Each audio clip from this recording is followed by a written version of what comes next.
Me and my best friend, who I'll call James for privacy, were down in Oklahoma for a camping trip together almost 10 years ago. Now we lived further north, but would go to different nearby states on weekend camping trips whenever we had the chance. This was just another trip where we found a somewhat uncharted place to go, and we planned on staying for a night or two before heading home. We had been doing this for most of our lives at this point, and grew up hiking and camping all the time. Both of us enjoyed making our own trails and finding relatively unexplored areas to stay. That being said, we should have been more careful.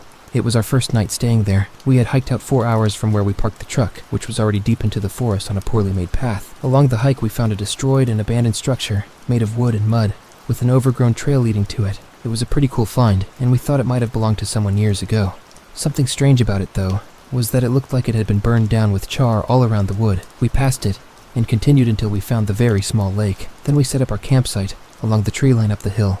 From the beach, we made a fire pit, and even dragged some small logs over to sit on, then talked for hours while enjoying the scenery. Once full darkness settled in, we decided it best to let the campfire die out, then go to bed for the night. We talked a bit more, while the fire slowly got smaller and dimmer, until James stopped in the middle of his sentence and went silent. "James." I said his name and looked up. Seeing him looking behind me, he told me to be quiet. Then I turned and looked behind me, seeing nothing. "What did you see?" I asked, getting a little shaken by the way he was acting. "I don't know," he responded. Looking around, he was starting to make me uncomfortable, which was not a usual feeling. I got around him. If I'm being honest, he was usually the one that didn't scare easily. The fire continued to get softer, making the forest around us darker. James grabbed a few sticks beside him and tossed them in, keeping the flame up a bit longer. Not long after that, James locked his eyes over my shoulder again. "What's going on, man? You're starting to freak me out." He stayed silent for a second, then spoke. "I think there's someone watching us." I turned to look behind me again, but this time I saw something too. A small person partially crouched down next to a tree, staring in our direction. I turned back to face James, and a few yards behind him, I saw another person standing behind a tree. I felt a sense of shock and fear, like this was some sick nightmare I was living in. James felt it too. I could see it in his eyes as we both looked around, and noticed more and more people standing and running between the trees around us. What made it even more creepy and fear-inducing was you almost couldn't even hear them moving, like their footsteps didn't exist. We both stood up and looked around, watching these 10 to 15 unknown people surround us. James called out asking what they wanted, but they didn't respond. I held my hunting knife, but it didn't make me feel any safer. Then a few of them started making their way closer with them, becoming more visible in the faint light. They were holding long sticks, likely some sort of hunting spears, and were barely clothed. Seeing these people approach, though they looked angry and feral, James grabbed my arm and started pulling me back. We backed up slowly and grabbed our bags, then moved away from them, and into the other side of the trees, where it seemed none of them were anymore. As we slowly backed away, checking our surroundings, often the whole group seemed to be more interested in our camp spot than they were in us. We walked as far as we could in the general direction. We came then, found a small place to hide for the rest of the night, though neither of us were able to sleep. I'm a 29-year-old male, and was out last year in northern Washington for a solo vacation. None of my friends enjoy camping at all, though I probably wouldn't want to be out camping with them all the time, even if they did. It was something I'd been doing alone all my life, and I found it to be my way of enjoying life, stress and worry-free. Washington was one of my favorite camping states, as it had tons of forest areas and mountains, and was overall just an amazing state to be in for this trip. I decided on a 3-day, 2-night camping trail. Basically, I would hike during the day, then camp at night, and repeat that over the course of the trail. The first day and night went well, nothing significant at all. I hiked a good portion of the path, then set up camp off the side. I woke up early in the morning right at sunrise, and crawled out of my small tent. I started repacking everything I had taken out, then started pulling the rods from the tent and folding it up. As I did this, though, I noticed the grass behind the tent was pushed down. Walking up to it, it was a footprint. I looked at it for a second, then looked up and around at the trees. It had clearly been made recently, most likely last night, while I was sleeping. Not seeing anyone, I looked back down and started following the prints. They were pretty well-defined prints, and they led straight to the path that was confusing, especially since I was on a camping trail and my campsite was a good distance away from the main path from the tracks, though. Whoever it was seemed to just walk away after noticing my tent.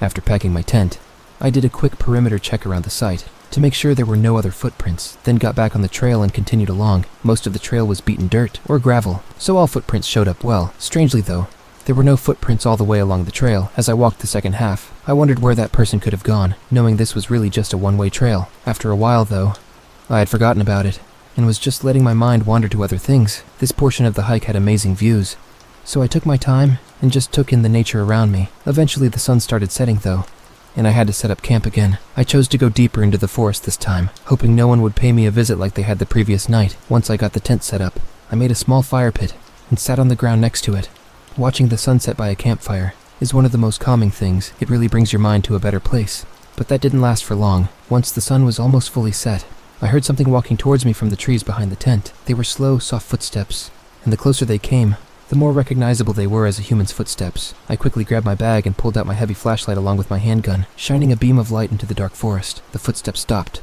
I moved the light around, scanning the whole area for nearly 30 minutes. I was standing by the fire looking in every direction. I was terrified. I never heard the steps departing, which made me really scared and nervous that someone was watching me. Still, I didn't know what to do. I was alone and helpless with nowhere to go for safety. I thought about going back to the path, but I was too terrified to go away from the campsite while it was so dark outside. I decided it had been long enough, though, and backed into the tent. I had tried to come up with every possible explanation of what it could have been just to get myself to calm down. I only lasted a couple minutes in the tent, though, before I got really panicked and paranoid due to not being able to see around me. I unzipped the tent and stepped out, and before I could even turn on my flashlight, heavy footsteps sprinted away towards the forest. Coming right from the back of my tent, I turned around and frantically turned on the light, seeing nothing but footprints in the dirt and grass. I was breathing heavily and my heart was racing as I stood by the campfire and stared at the trees in silence. I sat by the campfire, with my gun in hand for the rest of the night. I flinched at every small sound, but eventually the sun came up, and I felt a sense of safety looking at my tent in the sunlight. There were footprints again right behind it where I had heard the footsteps. I don't know how I didn't hear them walking up to the tent, but I knew I needed to go. I packed everything up and finished the hike before the sun went down. I have no idea who was there, why they were watching me, or what they wanted.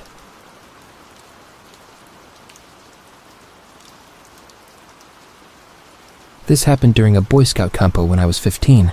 My friend, who was supposed to share the tent with me, called out from the trip at the last minute, so that meant I had to pitch the tent and sleep in it alone. The sun was going down, and after a long day of hiking, we got back to camp to set up our tents. It was already dark at that point, and all was still trying to set it up. It wasn't as easy doing it yourself. Someone came over and finally helped me, and then we ate dinner. After the cliched telling of scary stories around the campfire, we all went to sleep.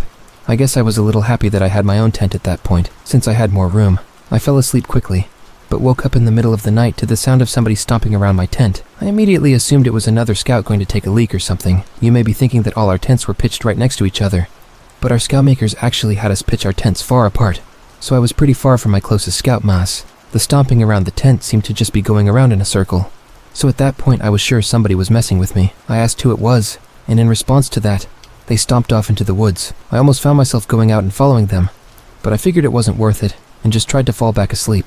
But after that, it was hard to sure enough. The stomping came back and started circling the tent again. I was pissed off now, so I got up and unzipped the door to the tent. I was expecting to see another scout, but when I confronted the person making the noise instead, I saw a grown man, probably 6'5" in his mid-third sector S.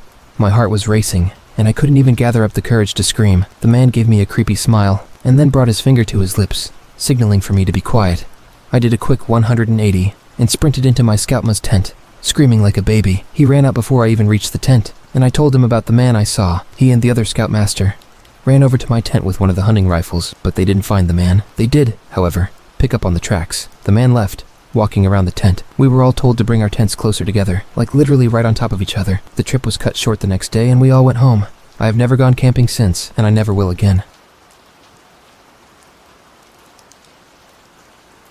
Number 3. So me and a couple of my buddies went camping last summer alongside the William River. We actually had a decent hike into the deep end of woods. We did some night fishing, listening to music, and basically drank to the point where everything was funny. Later in the night, I would guess we finally called it a night. Somewhere past 2 a.m., I shared a tent with one of my buds, while the other two shared another tent. We heard them laughing about something. At first we laughed at the sound of their laughing, but it soon got annoying, and we yelled to them, "Shut up." One of them responded, "It isn't us." I sat up, startled at the response. I came to realize that it was the sound of only one person laughing, and it didn't sound like either one of my friends, even in my drunk state. I realized how odd it was for somebody to be out this far in the woods so late at night. The laughing gradually got closer and louder to our campo. My friend shot up and looked at me with a worried look on his face. I heard my other friends scream over to us that they were getting freaked out. As the laughing got even closer, I could make it out very clearly to be the left of a male, probably in his 30s or 40s. He sounded like he was as drunk as us, messing around with friends, but we only heard his laugh, nobody else.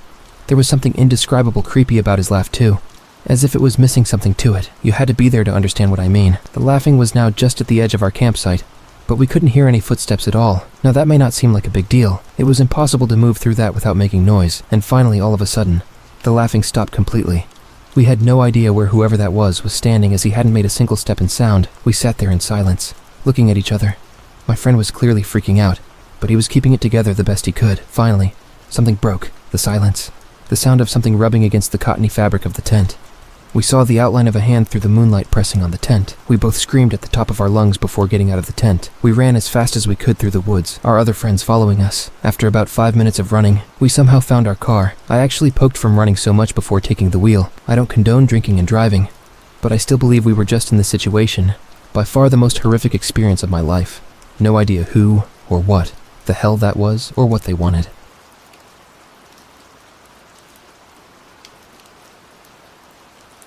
My boyfriend and I decided to go out to the gorge for some quality time camping. We had always gone with several other people, but this was the first time it was just us two. When we got out of our car to prep our gear for the mile, hike back to the camping spot, 2 sketchy-looking dudes came out of the trailhead, eyed us, and went back onto their old-school Volkswagen camper van. I had a weird feeling, but shrugged it off and proceeded back to our camping spot. I had previously camped in the same area a handful of times and I knew it pretty well. Once we got back there, I knew of a handful of different camping spots, and proceeded to check them all out for the one that would be ideal for us. I noticed what looked like someone camping further up the hill, so I picked a spot a little further down, where we'd most likely be out of sight. Not out of ear's shot, though, as I heard him yelling with someone else back over on the trail. It was starting to get dark by the time we got everything set up, so I figured I'd start looking for firewood. Suddenly this guy appears out of nowhere, and asks us if we'd like any help, and offered to sell us a bundle of firewood for $10. I left because we were in the woods, thus surrounded by wood, which I could pick up off the ground for free. He then said that I wouldn't find much because they'd already cleared it out over the past few weeks. I asked him how long he'd been camping up there, and he said, almost a month. I already had the creeps about him, and he claimed he was up there by himself. I asked him why I heard him yelling with someone then, and that he had referred to more people when he was talking about the wood. He stammered and was like, well, yeah, there's some dudes, I know, camping over there, up on the other side of the river. Then he proceeds to tell us that he's been lonely since he arrived. He was from Pennsylvania, took a bus to Lexington, and had been living in the woods back behind where I currently work. I knew exactly where he was talking about, because I saw some homeless people, immigrants and drug addicts coming in and out of those woods every day. So basically, he was a homeless man who somehow got a ride out to the gorge and decided he would just live there instead. He had been living on snakes, bugs, and selling firewood for money, but he said we were the first people he'd seen in a few weeks. His stories were all over the place, and I knew he was lying about a lot of what he told us. He wasn't alone, even if he claimed to be. He even took us to his camp, where there were tons of stuff for several guys, not just one. He said he liked camping up top where he could see everything and everyone, then showed up our campsite. He had a street shot view. By now it was dark, and he helped us get a fire going. I was trying to politely get him on his way back up the hill, so I could have a minute to process all this. When he left, I started whispering to my boyfriend that there was no way in hell I could sleep without lying. Sketchy, homeless, creep right up the hill. We didn't have a gun, knife, or even a dog to protect ourselves if we needed to. My boyfriend somehow convinced me to stay a little longer, so we planned to stay the night.